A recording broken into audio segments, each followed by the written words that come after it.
नमस्कार दोस्तों, स्वागत है आपका द ग्राउंड रिपोर्ट में। मैं हूं समीर आत्मज मिश्र। प्रधानमंत्री नरेंद्र मोदी ऑपरेशन सिंदूर की जबरदस्त मार्केटिंग कर रहे हैं और इस मार्केटिंग के चक्कर में पूरी दुनिया में उनको लेकर सवाल खड़े हो रहे हैं।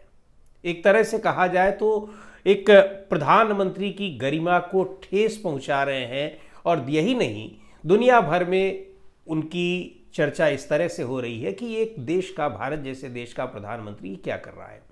लेकिन ये सब कुछ वो कर रहे हैं बिहार का चुनाव जीतने के लिए।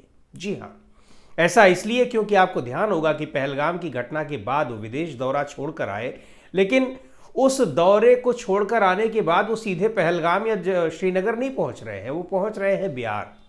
और वहाँ उन्होंने एक चुनावी सभा थी नहीं, लेकिन उसका उद्देश्य यही था। यानी कुल मिलाकर अभी जो दिखाई पड़ रहा है उसमें मुख्य रूप से उनका फोकस बिहार है और उसके बाद दूसरे राज्यों के जो विधानसभा चुनाव होने हैं वो है। बिहार का फोकस इसलिए भी दिख रहा है क्योंकि मुख्यमंत्री नीतीश कुमार लगातार जिस तरह से कमज़ोर हो रहे हैं, कमज़ोर किए जा रहे हैं, कमज़ोर दिख रहे हैं, उसका सीधा फायदा लेने की जुगत में लगी हुई है भारतीय जनता पार्टी। कैसे लेती है, क्या लेती है, ये देखने वाली बात होगी। लेकिन प्रधानमंत्री नरेंद्र मोदी जिस तरीके से ऑपरेशन सिंदूर का राजनीतिक फायदा लेने की कोशिश कर रहे हैं, उसका वो बैकफायर भी हो रहा है।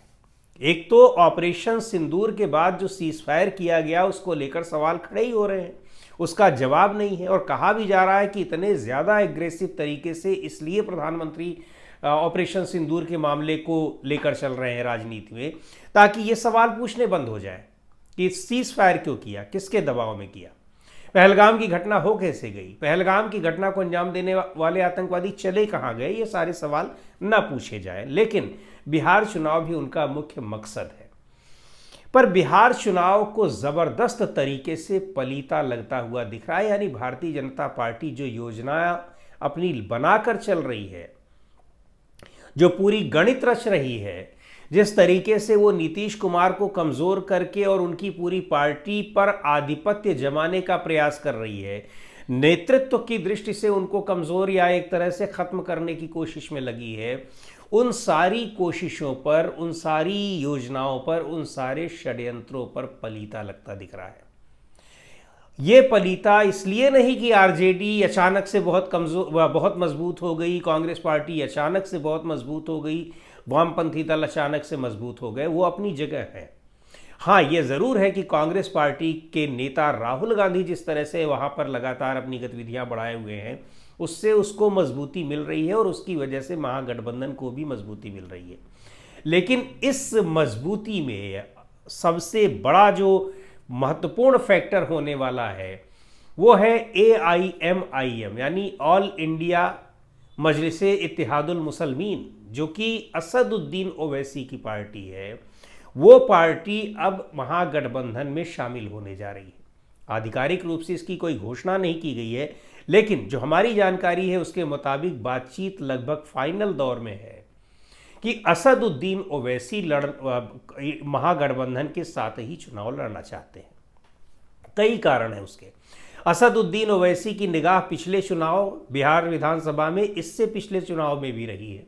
लेकिन जो पिछला चुनाव हुआ है यानी 2020 का चुनाव, उसमें ज़बरदस्त सफलता उन्होंने पाई, उनकी पार्टी ने। और पहली बात तो ये कि वो फोकस्ड रहे, उनको कहाँ चुनाव लड़ना है, कहाँ अपनी गतिविधियों को बढ़ाना है, कहाँ अपने को केंद्रित रखना है, उन जगहों पर उन्होंने अपने को केंद्रित रखा। अगर हम पिछले बार की चुनाव बात करें, बिहार विधानसभा चुनाव की, तो 2020 में 18 सीटों पर AIMIM ने चुनाव लड़ा और 5 सीटों पर जीत हासिल की। बहुत अच्छा स्ट्राइक रेट रहा उनका। जिस तरीके से पार्टी नई है, पार्टी मुख्य रूप से आंध्र प्रदेश की है, तेलंगाना की है, लेकिन बिहार में आकर वो चुनाव लड़ रहे हैं। 18 सीटों पर ही लड़े और ये 18 सीटें वो हैं जो सीमांचल इलाके की आती हैं, नेपाल से लगा हुआ जो इलाका है। ये वो इलाका है, मुस्लिम बहुल इलाका है। मुसलमान यहाँ चुनाव में निर्णायक भूमिका अदा करते हैं और उन जगहों पर उतारा था असदुद्दीन ओवैसी ने अपने कैंडिडेट्स को। और असदुद्दीन ओवैसी ने जिस तरीके से चुनाव लड़ा, उनकी पार्टी ने 18 सीटों पर, उसका ज़बरदस्त नुकसान उठाना पड़ा आरजेडी को, या कह लीजिए कि इंडिया गठबंधन को। अच्छा, आरजेडी को उस समय सबसे ज़्यादा नुकसान उठाना पड़ा उसी। और दूसरी ओर ये जो सीमांचल का इलाका है, इस सीमांचल के इलाके में लगभग 4 ज़िले आते हैं। किशनगंज है, पूर्णिया है, अररिया है और कटिहार है। इसमें लगभग 30 के करीब विधानसभा सीटें आती हैं और इन सभी सीटों पर मुस्लिम मतदाता बहुत ही प्रभावी और निर्णायक भूमिका अदा करते हैं।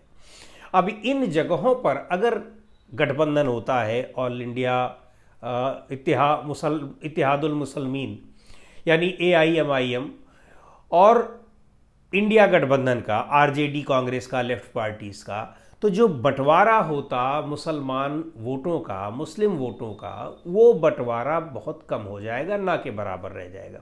क्योंकि जनता दल यूनाइटेड में इस बार मुस्लिम वोटों के जाने की संभावनाएं क्षीण है।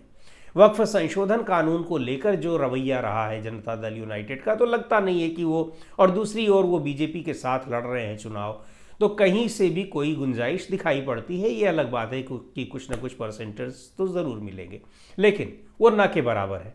मुख्य रूप से जो संकेंद्रण होगा, जो कंसंट्रेशन होगा, वो होगा इंडिया गठबंधन की ओर। लेकिन अगर ओवैसी की पार्टी अकेले चुनाव लड़ती है तो सीधे तौर पर इंडिया गठबंधन को उसका नुकसान होगा, और अगर लड़ रहे हैं साथ में तो ये कंसोलिडेट होकर इंडिया गठबंधन की ओर ही उठ जाएगा। और फायदा किसको होगा? फायदा इंडिया गठबंधन को होगा, उसमें शामिल जितनी पार्टियां हैं सबको होगा। अब बड़ी समस्या इसमें यह है कि इस गठबंधन को शेप कैसे दिया जाए, यानी ओवैसी की पार्टी को सीटें कितनी दी जाए। तो पिछली बार वो 18 सीटें पर चुनाव लड़े थे, हालांकि पिछली बार भी उनका BSP और RLSP के साथ गठबंधन था, उसमें इतनी सीटें वो पा गए, लेकिन इस बार इतनी सीटें तो पाएंगे नहीं।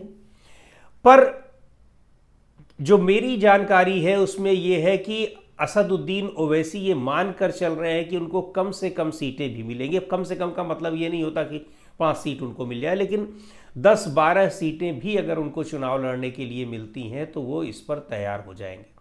इसलिए तैयार हो जाएंगे कि ये सारी की सारी सीटें जीतने की संभावना उनकी सब पर बढ़ जाएगी।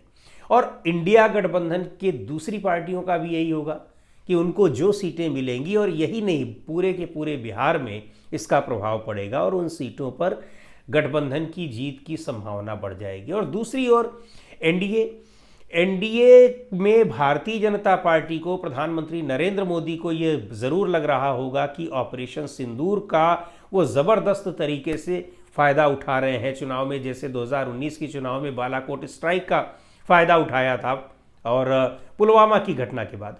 लेकिन ज़मीन पर, धरातल पर वो स्थितियां बिल्कुल अलग दिखाई पड़ रही हैं। सामान्य व्यक्ति भी, जो बहुत ही कट्टर समर्थक भारतीय जनता पार्टी के हुआ करते थे, वो भी अब ये सवाल पूछ रहे हैं कि आखिर अचानक सीज फायर की घटना क्यों हो गई। जब हम इतनी आगे बढ़ चुके थे, हमारी सेनाएं बिल्कुल पाकिस्तान के भीतर जाकर आतंकवादियों के शिविरों को नष्ट कर रही थी, उस समय हम सीज फायर को क्यों मजबूर हो गए? अमेरिका के आगे हम क्यों झुक गए? ये सवाल भारतीय जनता पार्टी के कट्टर समर्थक पूछ रहे हैं। तो आप ऑपरेशन सिंदूर को लेकर कितना भी ऑरा क्रिएट कर दीजिए, ड्रामा क्रिएट कर दीजिए, लेकिन उसका असर उन लोगों पर नहीं पड़ने वाला है जो ये सवाल पूछ रहे हैं कि सीज फायर क्यों हुआ, किसने कराया और क्यों कराया। तो अब इन स्थितियों के बीच बिहार विधानसभा के चुनाव होंगे, आगामी अक्टूबर-नवंबर में होने की संभावना है, इसी साल होने हैं। क्या नतीजा निकलता है, लेकिन ऑपरेशन सिंदूर को लेकर प्रधानमंत्री नरेंद्र मोदी चाहे जितने एक्टिव दिखाई पड़ रहे हों, बहुत आक्रामक दिख रहे हों, लेकिन उनकी आक्रामकता भी ये दिखा रही है कि वास्तव में वो इस मुद्दे पर, इस पूरे प्रकरण में, पहलगाम की घटना के बाद ऑपरेशन सिंदूर और फिर सीज फायर, इस पूरे मामले में वो लगातार बैकफुट पर दिखाई पड़ रहे हैं। दोस्तों, आज की इस वीडियो में इतना ही। अगले वीडियो में फिर मिलेंगे एक नए विषय के साथ, एक नए मुद्दे के साथ। द ग्राउंड रिपोर्ट के यूट्यूब चैनल को आपने अब तक सब्सक्राइब न किया हो तो ज़रूर कर लें। हमारे वीडियोस को लाइक करें, शेयर करें और अपने सुझाव भी हमें ज़रूर भेजें।